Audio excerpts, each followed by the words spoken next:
সুধী শিক্ষার্থীবৃন্দ, আমার শুভেচ্ছা নিন। আশা করি আপনারা সবাই ভালো আছেন। আমরা পূর্বে মার্কি টুল শিখেছি, মার্কি টুলের বিভিন্ন যে কাজ সেগুলো শিখেছি। এখন আমরা মার্কি টুল দিয়ে একটি প্রজেক্ট তৈরি করে তার ব্যবহারিক যে বিষয়গুলো সেটা আমরা জানবো। তো মার্কি টুল আনার জন্য আমরা প্রেস করি, তাহলে মার্কি টুল সিলেক্ট হবে। আবার আমরা বলি শিফট চাপলে আমরা সেকেন্ড যে মার্কি টুল আছে ইলিপ্টিক্যাল মার্কি টুল, এইটা আসবে। অর্থাৎ একটা চতুর্ভুজ, একটা বৃত্ত, এটা মনে রাখলে আমাদের জন্য ভালো হয়। তো প্রথমটা হলো চতুর্ভুজ, দ্বিতীয়টা বৃত্ত, এইভাবে আসবে।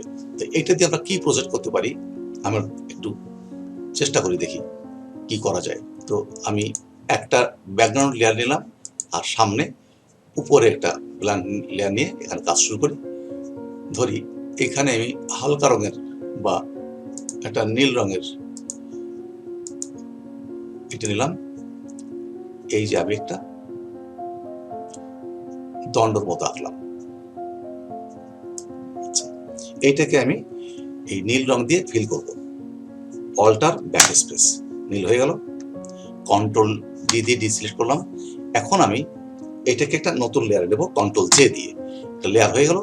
কন্ট্রোল টি দিয়ে এটাকে সিলেক্ট করব এবং আমি শিফট চেপে এটাকে ঘোরাবো।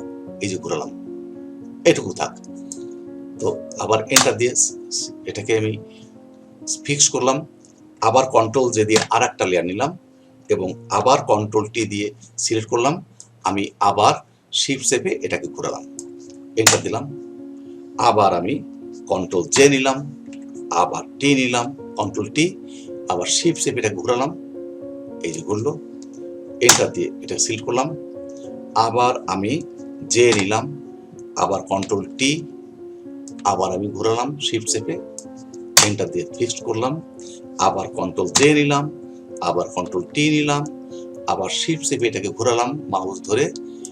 মোটামুটি এরকম একটা দৃশ্য দাঁড়ালো। এখন এই যে কতগুলো লেয়ার হলো, এই লেয়ারগুলোকে, যেমন একটা লেয়ার আমি অফ অন করে দেখাই, একটা লেয়ার ইত্যাদি বিভিন্ন লেয়ার। তো আমি এই পর্যন্ত নিয়েছি। তো এইগুলোকে আমি একসাথে করে ফেলি। কিভাবে করব? কন্ট্রোল ই দিলে উপরের লেয়ার সাথে তার নিচের লেয়ারটা, এখন দেখেন এই দুটো এক হয়েছে। দুটো দুটো লাইন বা দুটো লেয়ার এক হয়েছে, বুঝতে পারতেছি। এরপরে আবার দিলে তিনটা, এখন তিনটা অফ হচ্ছে। আবার দিলে আবার কন্ট্রোল ই দিয়ে সবগুলোকে একসাথে করে ফেলাম। এই যে হয়ে গেল। এখন আমি আর একটা লেয়ার নেব কন্ট্রোল শিফট এন দিয়ে, সেটা নিলাম। এখন এটাকে আমি একইভাবে একটা দণ্ড এইভাবে আঁকলাম। তো সেটাকে আমি অল্টার ব্যাকস্পেস দিয়ে ফিল করলাম, কন্ট্রোল ডি দিয়ে ডিসিলেক্ট করলাম। আমি আরেকটা লেয়ার নেই, কন্ট্রোল এন দিয়ে নিলাম। এখানে আমি বেসমেন্টের জন্য এরকম একটা জিনিস করলাম, হয়ে গেল। এটাও অল্টার ব্যাকস্পেস দিলাম, কন্ট্রোল ডি দিয়ে ডিসিলেক্ট করলাম। এই দুটো আমি এক করি, এই যে এই দুটো এক হলো। যদি এটাকে সামান্য এদিক সেদিক করতে হয়, আমি ভি দিয়ে মুভ টুল সিলেক্ট করে এইটুকু একটু সরাতে পারি। আচ্ছা, এখন এই যে জিনিসটা করলাম, আমি শুধু এই যে চক্রাকারে যেটা হয়েছে এটা একটু বড় করতে চাই। তো এই কন্ট্রোল টি দিয়ে একটু বড় করি। অল্টার শিফট চেপে যদি আমি কোনা ধরে একটু চাপি, তাহলে কি হবে? এটা আনুপাতিক হারে সমান চারিপাশে সরাবে। তো এটা হলো। এখন আমি এইটার ভিতরে একটা চাকা দেব। তাহলে সেই ক্ষেত্রে আমি কি করব? কন্ট্রোল শিফট এন দিয়ে নতুন লেয়ার নেব। লেয়ার নিয়ে আমি বৃত্ত আসলো। এখন আমি শিফট চেপে ধরে আমি এইভাবে একটা বৃত্ত আঁকি। এটাকে অল্টার ব্যাকস্পেস দিয়ে ফিল করে দিই।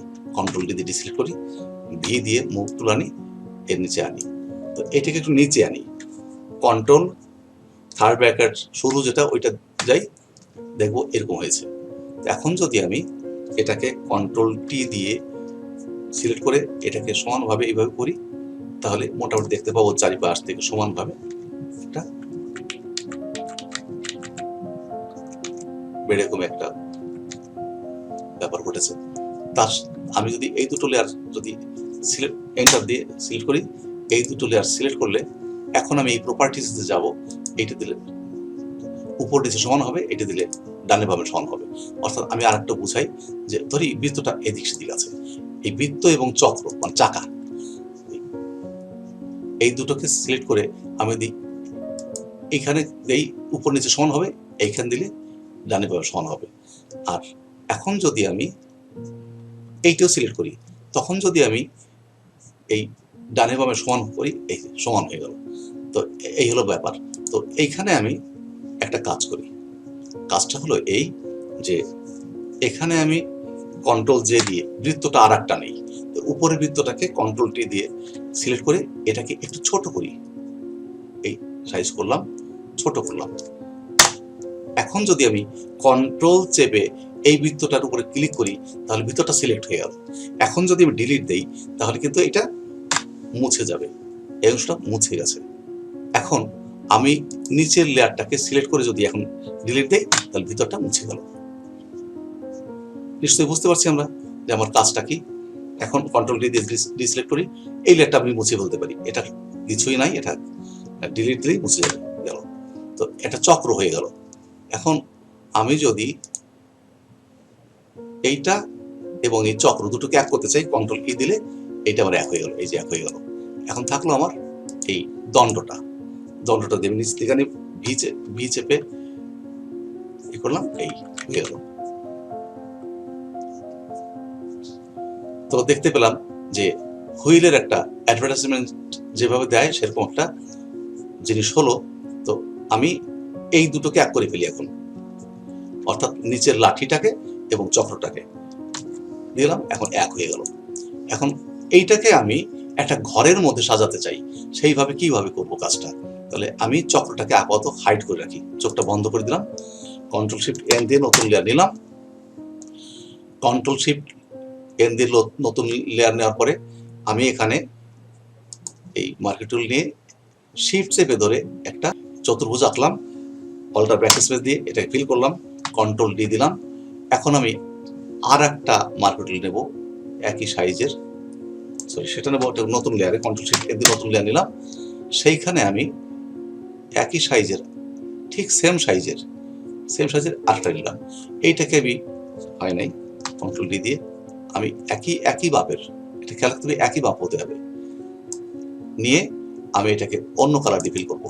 আমি ধরি এটা অ্যাশ কালার দিলাম, এটাকে অল্টার ব্যাকস্পেস দিয়ে ফিল করলাম, কন্ট্রোল ডি দিয়ে আমি ডিসিলেক্ট করলাম, ভি দিয়ে আমি মুভ টুল আনলাম এবং এটা সরিয়ে ফেললাম। এই যে এখন উপরের লেয়ারটা ছিল অ্যাশ কালার, তারপরটা গোলাপি কালার, এই দুটো কালার আমি অ্যাড করে দিই, কন্ট্রোল ই দিয়ে অ্যাড করলাম।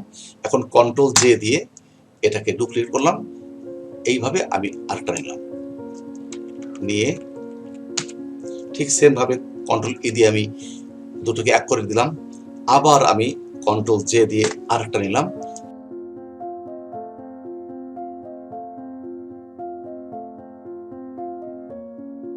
এখন যদি আমি এটাকে কন্ট্রোল জে দিয়ে আরেকটা কপি করি, এটাকে আমি নিচের দিকে নিয়ে আসতে পারি, নিয়ে এসে একটা ঘর সরিয়ে দিই, যে কোনো দিকে সরিয়ে দিলে আমার হয়তো এ পাশটা ফাঁকা থেকে গেল। সেই জন্যে আমার ভালো হতো যদি আরেকটা বেশি নিতাম, তো সেটা যা হোক ওটা পরে দেখা যাবে। আমি আরেকটা লেয়ার নিই, এখান থেকে আবার সরিয়ে ফেলি, আমি আরেকটা লেয়ার নিই, কন্ট্রোল জে দিয়ে নিচে সরাই ফেলি, এইভাবে সরাই। আমি উপরগুলোকে কন্ট্রোল ই দিয়ে মার্জ করে ফেললাম, মানে মিশিয়ে ফেললাম। এখন যদি আমি এটাকে কন্ট্রোল টি দিয়ে সিলেক্ট করে একটু বড় করি তাহলে এটা মোটামুটি এক হয়ে গেল। মার্কি টুল নিয়ে এইটুকু সিলেক্ট করে এইটাকে আমি কন্ট্রোল জে দিয়ে আলাদা কপি করে দিই। এখন এই অংশটা আমি নিচের লেয়ারটা ফেলে দিই, তাহলে উপরে যেটা হলো সেটা আমার এই স্ক্রিন জোড়াই হলো। অর্থাৎ আমি একটু কন্ট্রোল টি দিয়ে সিলেক্ট করে দেখাই যে এটা আগে পাশে বা ডানে বামে কিছুই থাকলো না, শুধু আমার টাইলসটা থাকলো। এখন যদি এইভাবে রাখি তাহলে তো ঠিক হবে না, কারণ ফ্লোর তো এইভাবে থাকে না, আমার বাম পাশে হয়তো কিন্তু ওয়াল থাকবে, পিছনে ওয়াল থাকবে, সেইগুলোকে আমি ঠিক করার জন্য এটা কন্ট্রোল টি দিয়ে এটাকে আমি সিলেক্ট করি এবং কন্ট্রোল চেপে বাম পাশে উপরের কর্নারটাকে আমি এইভাবে টেনে নিচের দিকে নিয়ে আসি।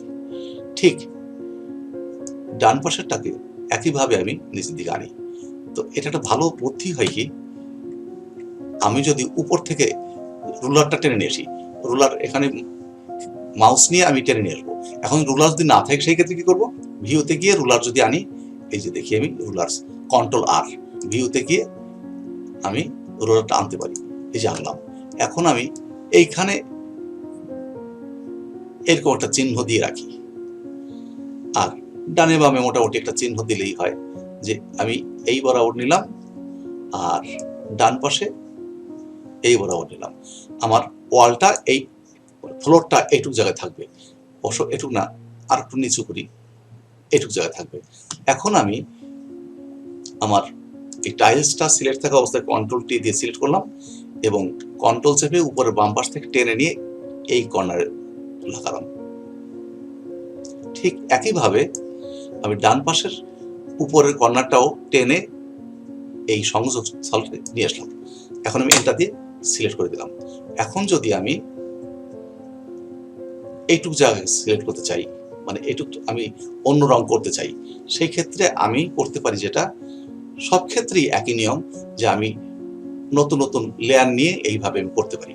ধরি আমি নতুন লেয়ার নেই, আমরা পেন টুলের কাজ শিখি নাই, পেন টুল দিয়ে করা যায়, এক কাজ বহুভাবে করা যায়, কিন্তু যেটুকু শিখেছি সেটুকুর মধ্যে আমি কি করে কাজ করবো সেটি দেখি। Ctrl+C নতুন লেয়ার নিলাম, নতুন লেয়ার নিয়ে আমি একটু ফাস্ট করি, এখানে যে কালারটা আছে ধরি অন্য একটু কালার নেই, এইরকম একটা কালার নিয়ে আমি এটাকে ফিল করি, অল্টার ব্যাকস্পেস ফিল করলাম। এখন আমি Ctrl+T দিয়ে এটাকে টেনে নিয়ে আসলাম এই বরাবর, এইখানটাকেও আমি নিয়ে আসলাম এই বরাবর, অর্থাৎ বাম পাশের ওয়াল শেষ হয়ে গেল। এখন ডান পাশের ওয়ালটাও দরকার।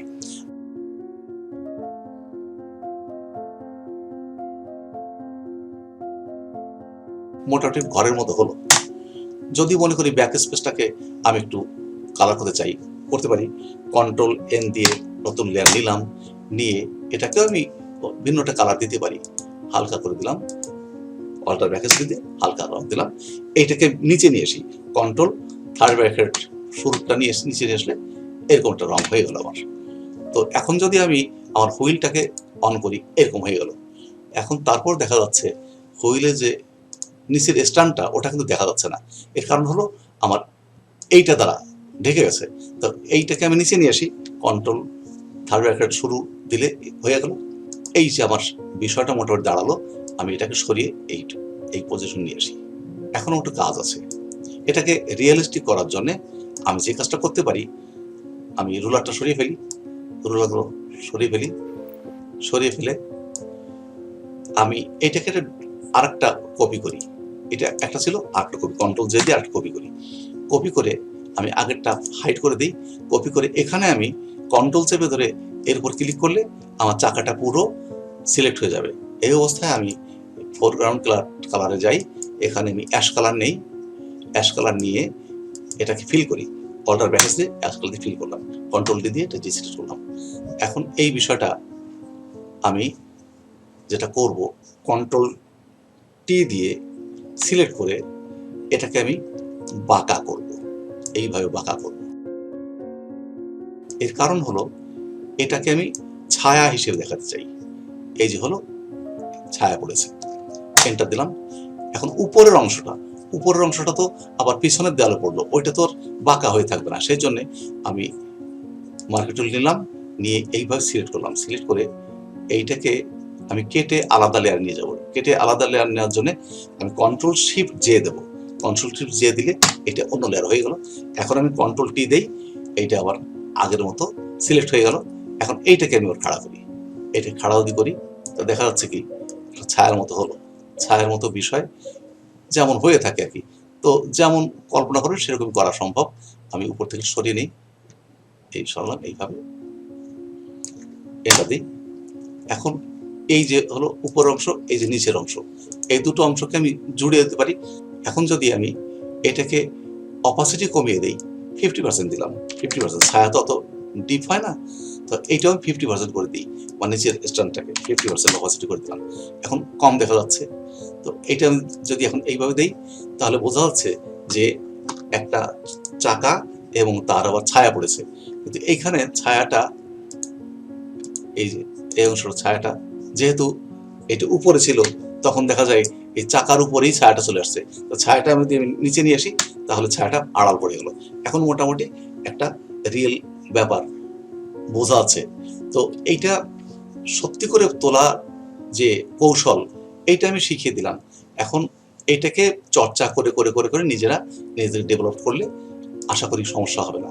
তো যে কমান্ডগুলো শিখলাম সেটা হলো অল্টার ব্যাক স্পেস চেপে আমি কালার ফিল করলাম, আবার এম দিয়ে মার্কি টুল আনলাম, শিফট এম চেপে বৃত্তাকার মার্কি টুল আনলাম, তারপরে কন্ট্রোল টি দিয়ে সিলেক্ট করলাম এবং টি চেপে কর্নারে টেনে ধরে নিজের ইচ্ছে মতো এদিক সেদিক বাঁকানো যাচ্ছে।